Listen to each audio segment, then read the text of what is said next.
Well, I have to tell y'all that I'm very nervous standing up here and seeing all your faces looking back at me. But my husband's already told me I can't ask you to turn around, so if this goes badly, it's his fault. I've heard the same family stories all my life, and I've become so familiar with events in the lives of the Scroggins family that I've had to remind myself I wasn't there for many of them. Being the youngest of the bunch, most of those memories weren't mine.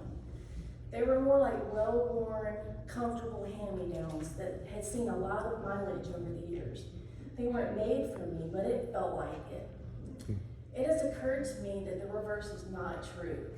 My older siblings were making lives of their own and during my young adult and teenage years, and they weren't very familiar with some of my special memories or the relationship that I had with our parents that helped to shape the person I am today.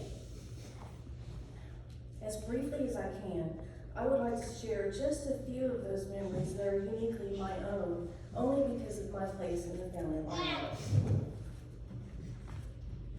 A few weeks before graduating high school, I cut class and went to visit a recruiter for the National Guard. Being only 17, the recruiter had to come to my parents' house and get their consent for enlistment. They were fully on board because they knew I wanted to go to college. The recruiter, however, thought he would have to bring a hard sell. He figured he would have to convince them. While he was gently explaining how I would have to attend regular Army boot camp with recruits from all over the nation, I think he misread one of Dad's facial expressions because he looked at him seriously and said, "Don't worry, Mr. Scroggins, we don't recruit no junk." And without missing a beat and with a nod towards Mom, he said, "That's good because we don't make no junk." Dad helped me to prepare for basic training, giving me great advice and telling me what I could expect. He even brought out the shoe shine kit that he had made by hand when he was only 10 years old. And with it, he taught me how to polish boots. That was a great moment. It was his past and my future coming together, and it's a memory I will cherish forever. I was the ultimate band nerd growing up, and my parents rarely missed seeing me perform in the marching band, concert band, and orchestra. Mom was the perfect band parent who would applaud what sounded like a train wreck as long as her kid was involved. She animatedly clapped the loudest with her arms in front of her face, and you could always point her out in the audience. Dad's responses were, let's just say, more muted. But I'll never forget, after one particular orchestra performance, he came up to me and said, "That was great. I stayed awake the whole time." And then he had this expression on his face because some of my fellow musicians heard his comment. And I said, "You were busted. I knew you'd been sleeping in all my concerts." His grin was priceless. There are so many valuable lessons I've learned from him and so many traits that I inherited from him. A strong work ethic, the ability to laugh at myself, and fierce loyalty topped the list. He taught me that being prepared was the best remedy against having a lack of confidence. However, in the spirit of full disclosure, I must admit that some things did not take. My siblings all know that Dad faithfully balanced his checking account to the penny. He tried to instill that trait in me, but not only did it not sink in, it must have bounced off the atmosphere. No, my technique was very different than his.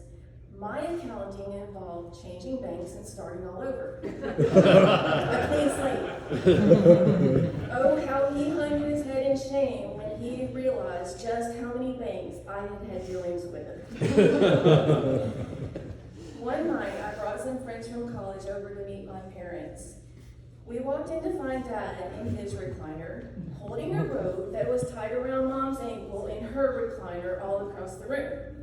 Shock and embarrassment were the theme that night, and I was thinking, well, this is new. We were speechless as we waited for an explanation, but Dad took way too long to explain himself. He was enjoying this. Apparently, he had finally gotten tired of Mom chewing him out for letting her fall asleep while watching TV.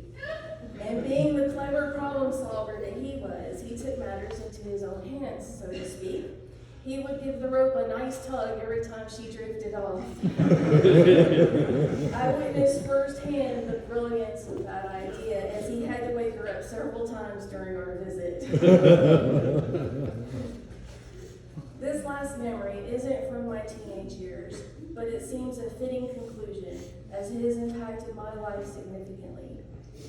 Wade and I tried for many years to have a family, but clearly adoption was going to be the only answer.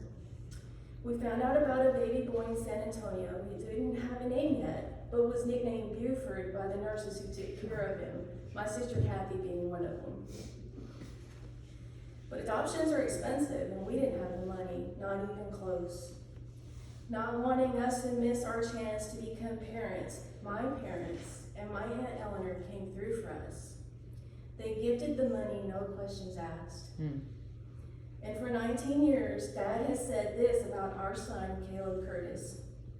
Pound for pound, he was the best investment I ever made. We couldn't agree with you more, Dad. It's been painful to watch my father's decline, our father's decline. Holding on to the memories has helped us to cope. Looking past his Parkinson's and his dementia by remembering his strength, his razor-sharp wit, cleverness, and the way he made us all laugh has been a soothing balm.